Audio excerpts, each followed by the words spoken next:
Doug MPA back with another video. Guys, good morning and welcome back to my channel. This is going to be a longer one, but what inspired me to do this video is, guys, I'm from Western Washington State, one of the most liberal areas in the United States. And growing up, and even now, whenever I go back, I would always see women who would make themselves ugly to fight the patriarchy. Women that would be beautiful, but they put themselves in that typical effeminist ugly trope. They have tattoos everywhere. One side of their head is shaved. Their hair is purple. They smell like patchouli. I don't get it. I don't understand it. And I don't understand it because as I'm a man and I'm almost 6'3". I'm like 6'2" and like 3/4. And I know that my height gives me advantages. Why would I want to walk on my knees to make other men feel comfortable and lose my advantage of being tall?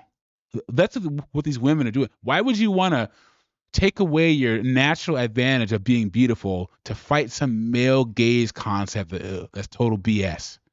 I never understood that. So I'm going to start doing videos like these to try to understand why that's a thing. I found this article on YourTango, which is one of those awful effeminist man-bashing sites. It's called Why Ugly Women Don't Deserve Rights. It's still being regurgitated by awful men. This is by Katie Jiglin. And we're going to get into this article, but we're going to look at her Instagram first so you can see the type of woman who's pontificating for ugly women. But before we do that, hit that like button, subscribe to the channel. I really appreciate it. It's just you support me and the content over here. Before we get into the article, let's look at Katie Jiglin's Instagram. Are you guys ready? Here she is.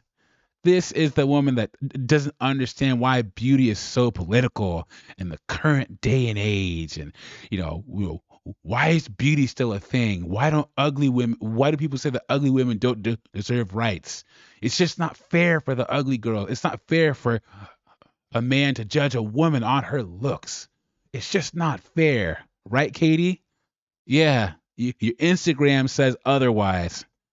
So let's get back to the article here and let's take a look at this, okay?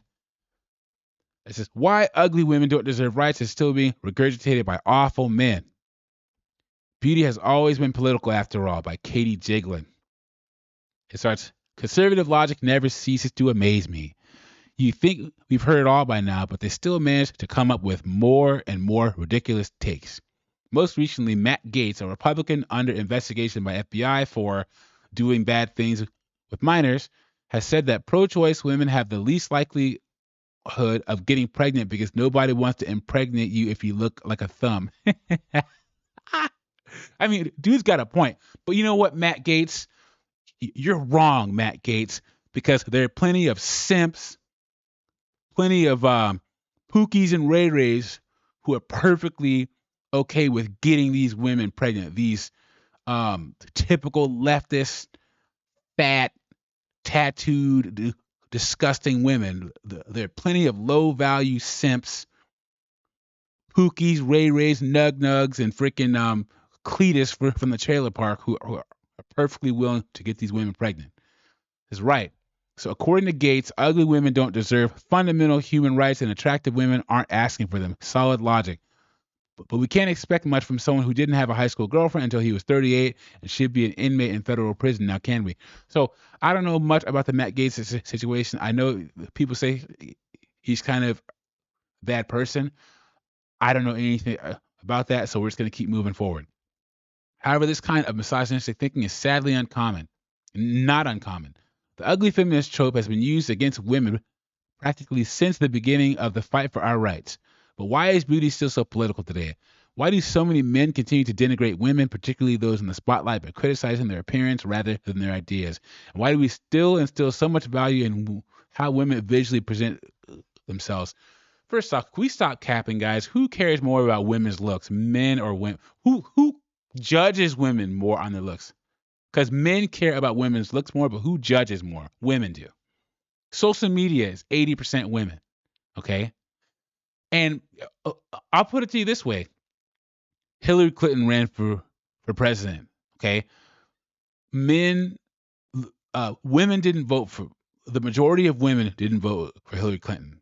And if you look at a lot of the arguments of why men didn't vote for Hillary Clinton, it was a lot of policy-based stuff or logic-based stuff. Women were literally like, she's ugly. She looks too manly. She doesn't know how to match her lipstick with her outfit. All this dumb stuff. Okay? If you were to put a room of 100 men and ask why they didn't vote for a woman political candidate, I guarantee you it would be much more logical and less looks-based judgment than a room full of 100 women. So let's stop capping here. It says, and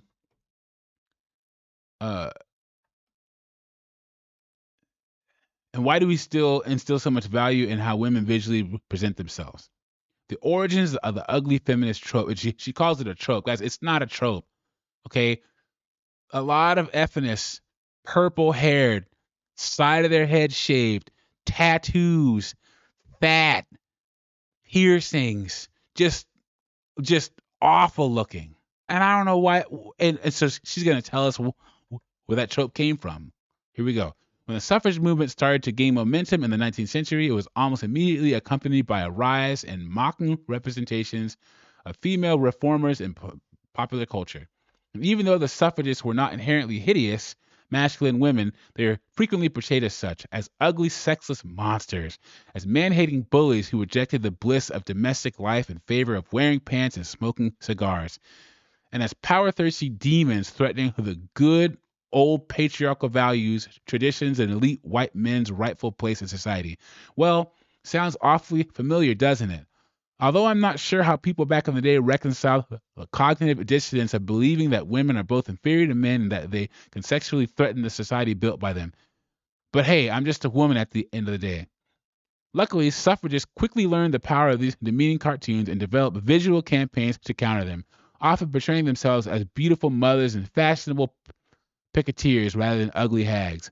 But when the public opinion of the movement slowly started to change, back then the imagery promoted by both suffragists and their opponents still resonates today. Modern female politicians frequently position themselves as mothers who enter politics to improve their families' lives. The image of the masculine, ugly feminist who threatens traditional patriarchal values continues to appear in the media. And women, especially those who have the audacity to speak in a public forum, continue to be shamed, mocked, and ridiculed, often more fiercely for their appearance than the ideas they hold. Even more so if they don't adhere to more traditional visions of womanhood. How come? Here's the thing. Every group has stereotypes, okay? And the best thing you can do, don't perpetuate stereotypes, okay? When I used to mentor young African American and African immigrant men in my area, I would tell them, guys, don't sag your pants. Okay, especially if you have a college degree and you're a professional. Cut those dreads off. Don't get any tattoos. Okay, people are gonna think a certain way about you if you perpetuate a stereotype. And that's the same thing with women. If you're gonna walk around with all the feminist tropes, people are gonna think that you are one. You want to be able to look however you want without the consequences. It doesn't work that way for anyone, not even feminist women. Sorry. It says, beauty is still fundamental to women's identity. Historically, women were valued more for their appearance and how well they please men than for any other qualities. Given that they had virtually no rights and were passed along from father to husband like a prized cow, it made sense. Sort of. And it also made sense that we subscribe to the notion that beauty is for women, that social status and money are for men, because that's how it is. On the instinctual level, that's how it is, and how it always will be. Because men look for beauty and women look for wealth, or at least that's what the myths about evolutionary origins of human mating choices tell us. And that's the key to it. It's not a myth. Women have always sought men for their resources, always, and always will. And that's what R.I.P. Kevin Samuels, his show showed us. Women of all educations levels, women of all income levels still seek men with resources. The reality is much more complicated than that, and is often the case in the social sciences, but there's some truth in it even today. After all, we've been taught these social stereotypes for a while now, and they're bound to impact how we form our relationships. But for women, beauty isn't only important when it comes to dating. Beauty is almost everything. And although we're no longer that prize cow, I still can't believe she said, pass from father to husband like a prize cow. Guys, we're going towards an economic downturn. You can argue that we're in a recession, and there's a lot of layoffs in media, a lot of layoffs in IT, and writers like this are why there should be layoffs. This site is a trash FNS site, and women like her, all they do is just make money off of writing this garbage. So when you see IT jobs getting laid off, websites being closed down, it's because people are tired of stuff like this. This woman makes her whole living off of writing stuff like this. Anyway, although we're no longer that prize cow, or at least not in most countries in the world, women still tend to put more time, money, and energy into their appearance than men. It's because women know the deal. That's why. Growing up as a woman, we are made aware early on that little feels more important than being beautiful. And that upholding traditional thin female beauty standards can work in your favor, because it does. Because the ugly or bigger girls not only struggle more to grab the opposite gender's attention, they are also, generally speaking, more invisible. It's harder for them to be popular, noticed, and respected. Okay, guys, I'm gonna have to do this. We're gonna go back to her Instagram one more time. This is the woman. This is the woman who's complaining about this, about the ugly girls not getting a fair shake. This is the woman, guys, who's pontificating for the ugly girls being popular. Why aren't the fat girls and the ugly girls? Why don't they get a chance to be popular? Why can't they sit at the popular girls' table? It's just not fair. It's just not fair, is it, Katie? This is the woman. Look at all these simps in the comment section. I can't stand it. It says, growing up as a woman, we are made aware early on that little feels more important than being beautiful. Okay, I read that already. It says, oh yeah, okay. And that also applies to the adult world. Women who spend less time grooming, purchasing the right clothes, makeup, and haircut earn on average lower incomes than women who do all that. It's because it takes work to get places, and it takes work to get results. Okay, instead of fighting against the game, learn how to play it. Because women who are overweight are less likely to be hired, are lower paid, have fewer opportunities, and are often outright bullied in the workplace, and at significantly higher rates than their male peers.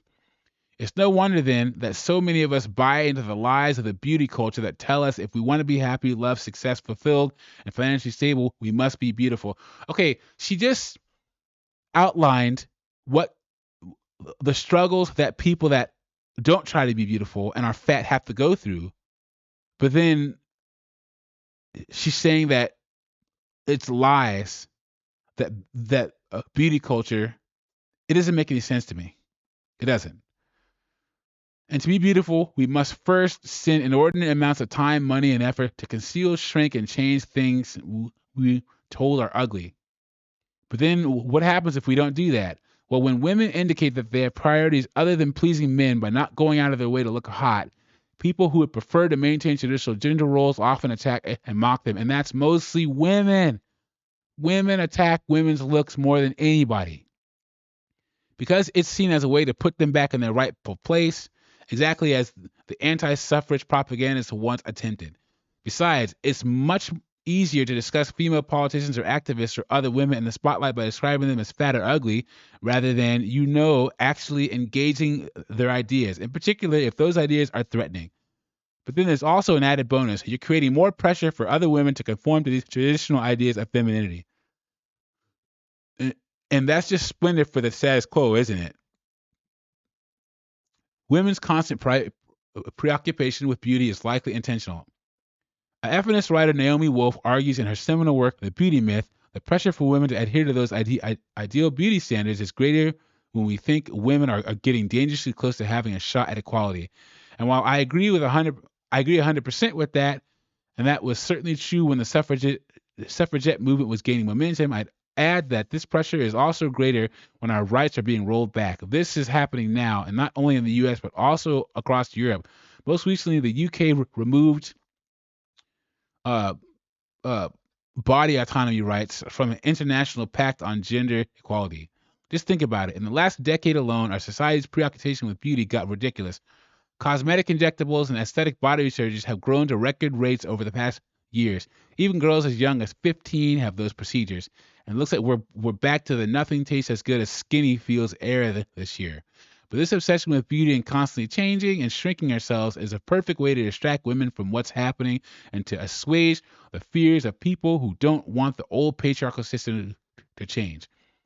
Guys, who's telling these women to get surgeries? I don't know of one man that's ever told a woman to get a BBL, get her nose done, any of that. Women do that and put it on social media to get the attention of other women. It's how it is, and it's how it's going to stay. And I'm guessing that's why the likes of Matt Gaetz, Donald Trump, or Jordan Peterson love to shame and ridicule you women who don't fit their subjective idea of beauty.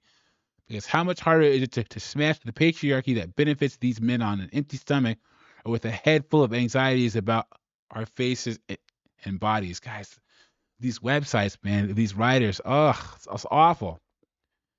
But that's precisely the point, and we keep falling for this beauty trap. Now, I know it's not as simple as saying F beauty standards and voila, the problem is solved. That might be easy for me to say and put into practice since I'm the embodiment of Eurocentric beauty standards. Of course, see, at least she said it and she's honest. And I don't understand where the anger and fury come from these women that should, once again, like I said at the beginning of the video, she should be getting well, look at her Instagram. She is getting all the benefits. But she says it's not fair that she gets all the benefits. It's crazy. I'm one of those people where if you have it made, just shut up. Enjoy it. Enjoy the fact that you were given a good, you were dealt a good hand in life and you made it into something.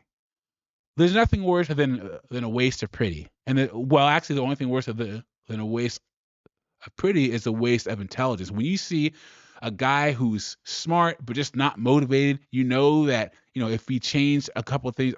I have a couple of friends who were up and coming, and I'm like, you're a smart guy. Don't waste your intelligence by not having drive. So I guess the only thing worse than a woman wasting her beauty is a guy who's wasted his intelligence by not being motivated.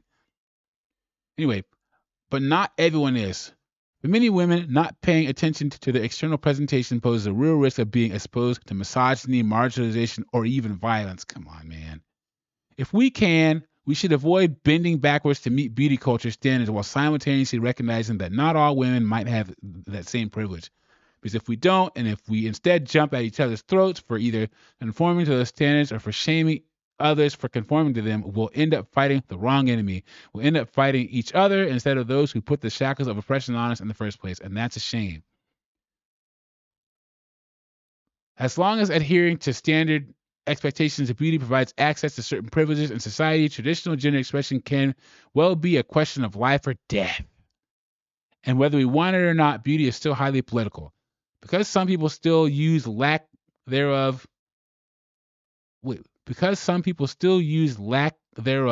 to convince people that women don't need or deserve respect or happiness or love or even human rights.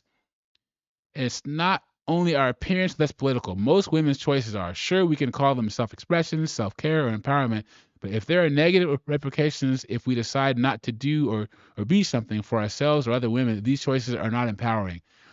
They're more like the old requirements, or just rebranded to to sound more progressive, when in reality they just aren't, are they, guys?